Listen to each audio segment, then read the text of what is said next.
Hi, I'm Mark Friedman, chairman of the Midsize Retirement and Healthcare Plan Management Conferences.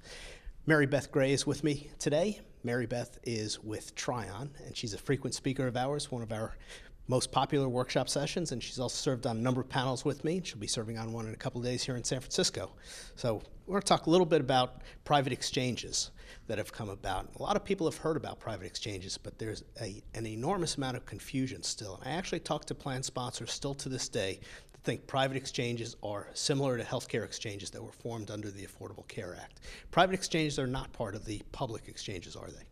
No, private exchanges really are run by various groups. There's a lot of owners of private exchanges, but it is an opportunity for employers to basically create a shopping mall for their employees where the employee can go in and have a completely different experience. Typically it's location driven, the options, and it really gives the employee a much more Amazon-like shopping experience with healthcare benefits. So it's more of a broad array of choices for employers in a centralized marketplace. Correct. So what do you see as the biggest advantage as far as employers are concerned and for their employees? What are the advantages for the employees? Well, there's a lot of advantages for both, to be quite honest with you. It's the new popular strategy right now that people are talking about and thinking about. In my session in San Francisco, I'm going to go through not only the pros but the cons, but for an employer, it really takes the onus of all of the administration of benefits off their plate, right? So they go through a designed portal for all of their benefits, and it's a benefits administration system for the employer, as well as they're all healthcare reform qualified plans.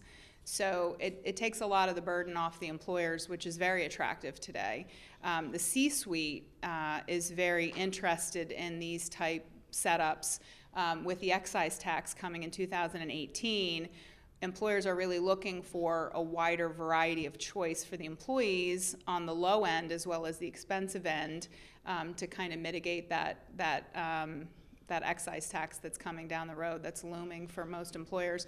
The employees like it because they have a great opportunity to select what's right for them.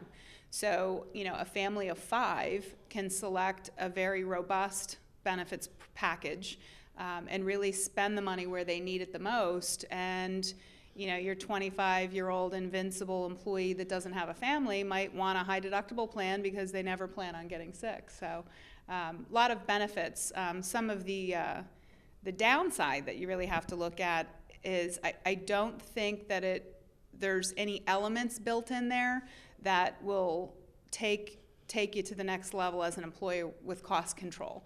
So here's my fear. An employer goes into a private exchange type setup. There are some that are fully insured. There are some that are self-funded. And if you're not controlling the cost, and all of these private exchanges tout the consumerism piece of the private exchanges as the cost control, but our costs are obviously out of control in healthcare, and I don't really see how they're changing the unit cost of healthcare in one of those models. And my fear is, 2-3 years down the road, when you have 20% increases over a couple of years, is the employer going to keep the defined contribution model and really push all of the onus on the employee or the member to pay for the increases? Because I think it's unsustainable, and I worry about all the ancillary benefits. I think, in a couple of years, one of the things that I worry about is if you have 10% increases and that's pushed directly to the employee, do they stop buying dental? Do they stop buying vision? In that shopping mall type experience, I worry that they won't be able to afford a robust package.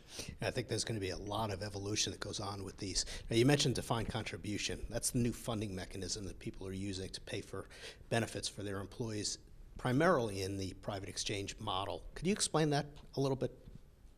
Yeah, I mean, back in the late 80s, early 90s, the retirement sector kind of went through a change where they went from a defined contribution or defined benefit approach, and they went and they morphed into a defined contribution approach for retirement benefits. And I think our industry is going through that and has been really for the last 5 years.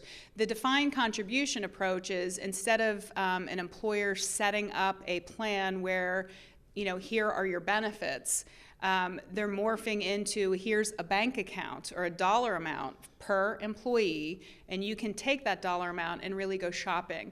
And it's very conducive with the private exchanges because of the shopping mall or the shopping cart type setup.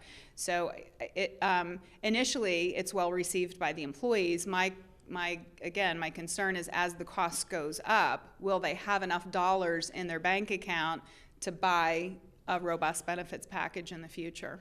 In the traditional healthcare premium payment arrangement that companies have had, people that have dependents often got a much bigger subsidy. Are the subsidies in the defined contribution plan different for those with a family versus the single employee? Yeah, employers can set that up how they wish. So we have various philosophies, and it differs by employer. So some employers look at their responsibility as really for the employee only. And then you have some employers that want to take care of the whole family. I think with the Affordable Health Care Act, certainly spouses are an unprotected class, and we've seen an uptick. I think the new number for 2013 and that have done it, and the projected 2014 spousal surcharge, employers going out and saying, if your spouse has coverage elsewhere but they join our plan, you have to pay an extra $100 or an extra $150, and I think that's almost at 40% right now of employers considering doing that. And these things all go to plan design issues, and I think we're at the very early stages of this. I think as the year progresses, and certainly the next couple of years, we're going to see a lot more interest as people understand what these new private exchanges are. Very much the way people were very slow with consumer-driven health plans when they first came out, because they were new animals and people didn't understand what they were, and then they saw the benefits of them. Well, I thank you, Marybeth, and I look forward to our panel on My pleasure. Wednesday. Absolutely. Thank you.